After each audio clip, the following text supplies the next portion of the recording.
Assalamualaikum warahmatullahi wabarakatuh.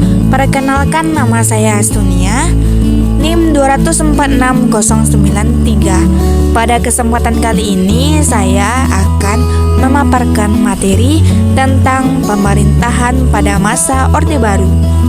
Indonesia pada masa Orde Baru dari tahun 1966 sampai dengan tahun 1998. Latar belakang lahirnya Orde Baru. Orde Baru lahir pada tahun 1966 dan semasa kekuasaan Soeharto dari tahun 1966 sampai dengan tahun 1998. Presiden Soeharto menjabat sebagai presiden di Indonesia selama 32 tahun. Masa pemerintahan beliau disebut dengan masa Orde Baru. Orde Baru lahir setelah kekisruhan dan kekacauan yang terjadi selama masa kepemimpinan Presiden Soekarno. Orde Baru menggantikan Orde Lama yang merujuk kepada era pemerintahan Soekarno. Orde Baru ditandai dengan beberapa peristiwa. Peristiwa pertama adalah G30 SPKI. G30 SPKI adalah terjadi pada 30 September pada malam hingga dini hari dan masuk ke 1 Oktober 1965. Peristiwa ini didalangi oleh pemimpin terakhir PKI, yakni Dipa Nusantara Aidit atau DN Aidit. Gerakan pemberontakan yang dilakukan oleh PKI ini mengincar perwira tinggi TNI AD Indonesia. Tujuan utama G30 SPKI adalah menggulingkan pemerintahan era Soekarno dan mengganti ideologi negara Indonesia menjadi komunisme. PKI sendiri disebut memiliki lebih dari 3 juta anggota dan membuatnya menjadi partai terbesar ketiga di dunia setelah RRC dan Uni Soviet. Peristiwa kedua adalah Tritura.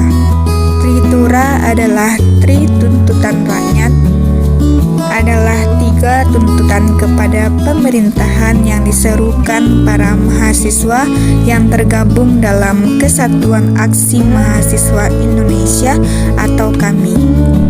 Isi 3 tuntutan rakyat adalah pembubaran PKI beserta ormas-ormasnya, perombakan kabinet Dwi Korah, turunkan harga pangan.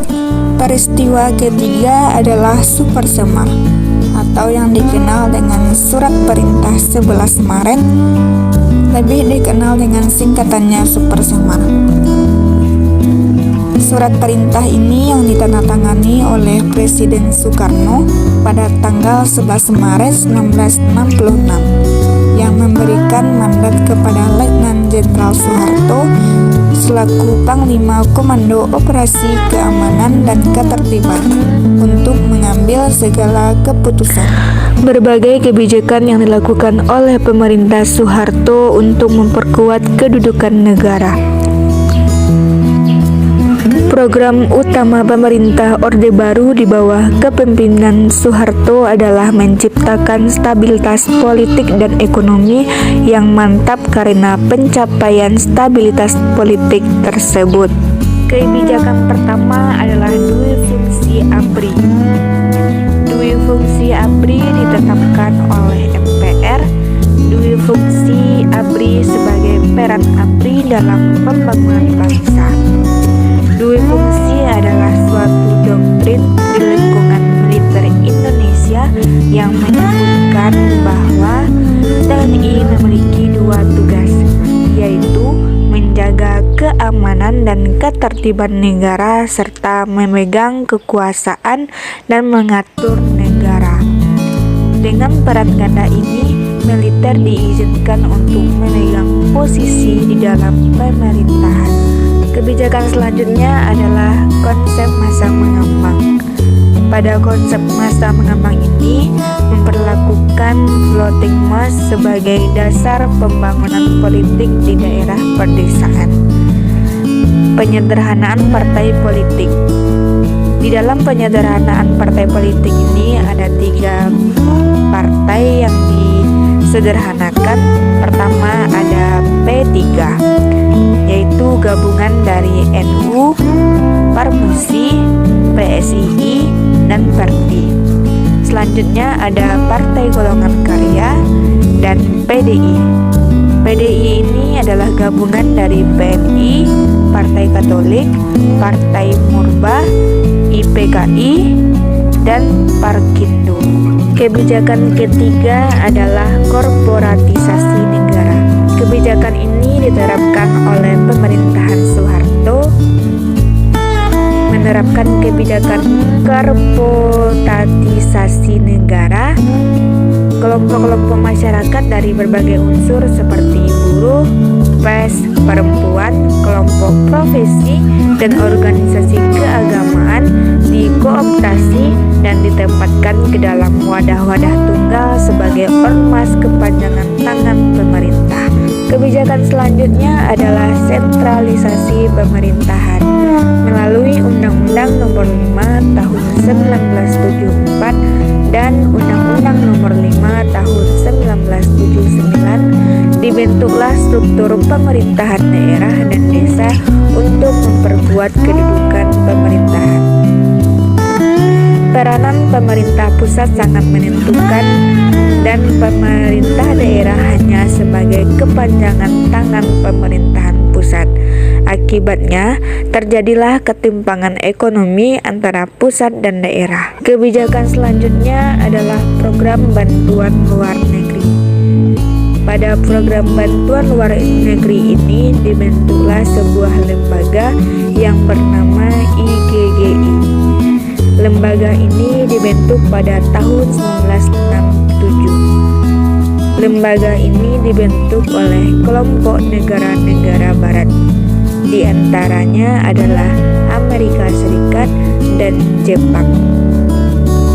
Melalui lembaga IGGI ini, pemerintah telah berhasil mengusahakan bantuan luar negeri di samping mengadakan penangguhan dan peringanan syarat-syarat pembayaran kembali utang-utang peninggalan Orde Lama.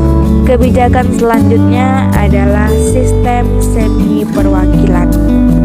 Penerapan sistem kepartaian yang mengacu pada Undang-Undang Nomor 3 Tahun 1985 diyakini telah menghasilkan kestabilan politik yang telah dicita-citakan sejak awal Orde Baru.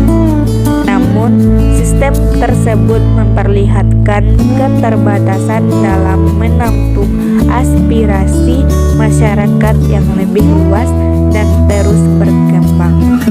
Berbagai kebijakan yang telah dilakukan oleh pemerintahan Soeharto untuk memperkuat kedudukan negara mempunyai dampak pada bidang politik. Yang pertama, adanya pemerintahan yang otoriter.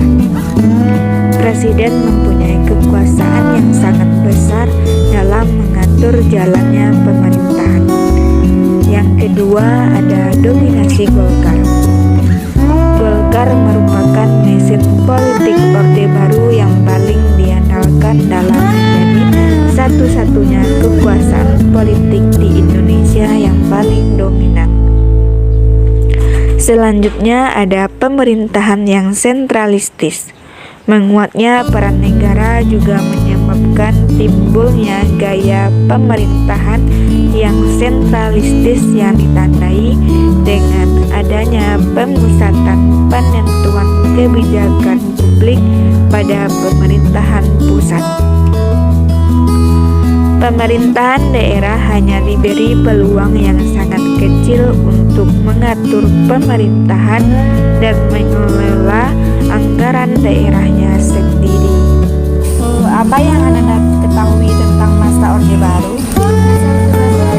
Pemerintahan dipimpin oleh Presiden Soeharto. Berapa lama Soeharto memimpin sebagai presiden di Indonesia pada masa Orde Baru tersebut? Pada masa Orde Baru, Presiden Soeharto memimpin Indonesia selama 30 tahun. Selama masa Orde Baru, peristiwa apa saja tersebut? Salah satunya adalah gerakan G30 SPKI. Gerakan G30 SPKI adalah sebuah gerakan yang memiliki tujuan untuk menggulingkan pemerintahan Presiden Soekarno serta mengubah Indonesia menjadi negara yang menetapkan sistem komunis. Selama Orde Baru tersebut berlangsung, kebijakan-kebijakan apa saja yang mereka ambil untuk melangsungkan kehidupan pemerintahan di Indonesia? Kebijakan yang ada salah satunya adalah revolusi ABRI, yaitu gagasan yang diterapkan oleh pemerintahan Orde Baru yang menyebutkan bahwa Angkatan Bersenjata Republik Indonesia, terutama Tentara Nasional Indonesia, Angkatan Darat memiliki dua tugas, yaitu pertama menjaga keamanan dan ketertiban negara, dan kedua memegang kekuasaan dan mengatur. Setelah kebijakan-kebijakan masa Orde Baru tersebut muncul dan dijalankan, apa saja dampak kebijakan tersebut dalam dampak politik Indonesia? Menjadikan pemerintahan yang otoriter, yaitu bentuk pemerintahan yang bersifat penekanan kekuasaan hanya pada negara atau pribadi tertentu tanpa melihat kebebasan individu.